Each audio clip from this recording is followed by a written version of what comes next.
and welcome to today's lecture entitled The Rise of the Gig Economy. I'd like to start today's lecture with the concept that traditional work of 9 to 5 with a single employer is changing. Millions of people are now working self-employed as freelancers and temporary workers in an environment known as the gig economy. This terminology may be new to you, but I'm sure you're aware of a number of companies that are under this type of economy, such as Deliveroo, Uber, Hermes, TaskRabbit, AirBnB, People Per Hour, and even eBay. So in today's lecture, I shall start with a definition of the gig economy and discuss some of the companies connected to this economy, and finally summarise the future of working contracts. Right, let's begin with a definition. Defining the gig economy is incredibly difficult because of how diverse the market is, with sharing, servicing, and collaborating sectors. The gig economy is an environment in which temporary positions are common and organisations employ independent workers for short-term or on-demand contracts or engagements. The term gig refers to a stint of work, but can also refer to those that sell goods or rent assets. Gig workers are self-employed, which means they're not eligible for sick, holiday or pension benefits and have less workers' rights than traditional jobs. Contracts are short-term and payment is by task, assignment or sales, usually utilised through digital platforms or networks. So, we'll look at 3 different gig economies to gain an understanding of working contracts through this new entity. Firstly, we'll look at Airbnb. Airbnb is an online marketplace and homestay network enabling people to list and rent short-term lodging in residential properties. It has over 2 million listings in 34,000 cities in 191 countries. Users are categorised as hosts and guests, both of whom must be registered with Airbnb using a variety of means such as email, telephone, and a government-issued ID. The owner, the host, sets a price for the room, house or property and creates a profile that includes descriptions, amenities, rules, reviews, social connections, etc. The guest puts in a reservation request and the host must reply within 24 hours. Airbnb receives a percentage from both the guest, usually 6 to 9%, and the host, 3%, in conjunction to every booking. Airbnb has had a profound economic effect on 3 types of gig earners. The first are casual hosts who rent rooms out for extra income.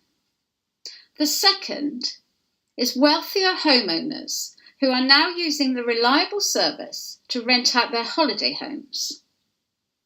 And finally are the financially challenged workers who need more money to help meet living costs. However, there are a number of issues with the Airbnb model. Gig earners are not declaring taxable amounts to the tax authorities. Housing associations are claiming that it is pushing up rents as people can make more money through Airbnb. And finally, some countries are introducing legislation to control the market and the competition against hotels. Canada is presently creating a bill to apply the same rules and taxes as hotels, and Berlin will only allow rooms and not property. Okay, the next company is Uber. This is an American worldwide online transportation network company based in 66 countries and 545 cities worldwide. Basically, it's a smartphone app which allows consumers to submit a trip request, and the Uber software alerts the nearest Uber driver to the location. Uber automatically calculates the fare and sends the payment to the driver, and the customer is billed through their credit card. Uber takes a service fee of 20% for every fare. Many people think that you just jump in your car, register with Uber, and then you can work, but it has a number of technicalities to contend with before you begin. Uber drivers in the UK need a PHV, private hire vehicle licence, from the local council, which costs £90 upwards and can take 6 weeks. The council will also inspect your car, and the initial test costs £250, and then every 6 months thereafter for £80 a time. Uber demands that cars are no older than 10 years. Then you need business car insurance with £1 million of public liability cover. So that can be £1,500 plus per year. Overall, the whole startup process can cost in the region of £2,000. Once drivers begin working, they can earn on average £15 an hour, with some London Uber drivers earning double or triple this amount. However, the popularity of Uber being cheaper and more convenient than traditional taxis has not been welcomed by traditional taxi companies. The legality of Uber is being challenged in the courts based on the premise that Uber drivers are not paying taxes or licensing fees associated with taxi companies, and the drivers are untrained. Many countries have taken more serious action by banning Uber completely, such as China, Belgium, Brazil, Denmark, Spain, France, and Germany.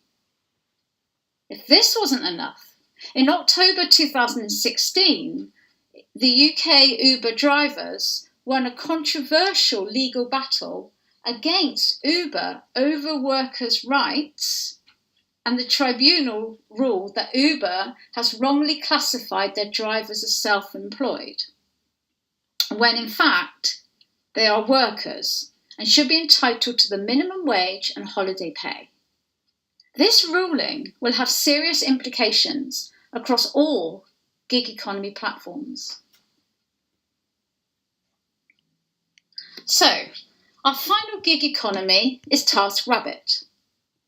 This is an online marketplace that matches freelance labour with local demand. Mainly situated in the US and the UK, the platform provides a whole range of services, from cleaning, delivery, gardening, shopping, personal assistant to almost anything like paying someone to queue for tickets or waiting on hold on a phone. Taskers go through a background checking service with TaskRabbit that checks criminal records, qualifications and references. Then they can advertise their services through the platform with pictures, jobs completed and reviews. Customers post jobs and TaskRabbit pairs up taskers, or customers can choose a profile. TaskRabbit takes 20% stake of the cost of each job. They also take 7.5% trust and support fee that TaskRabbit claims to facilitate a broad range of user support and operational matters. Moving on to the negatives.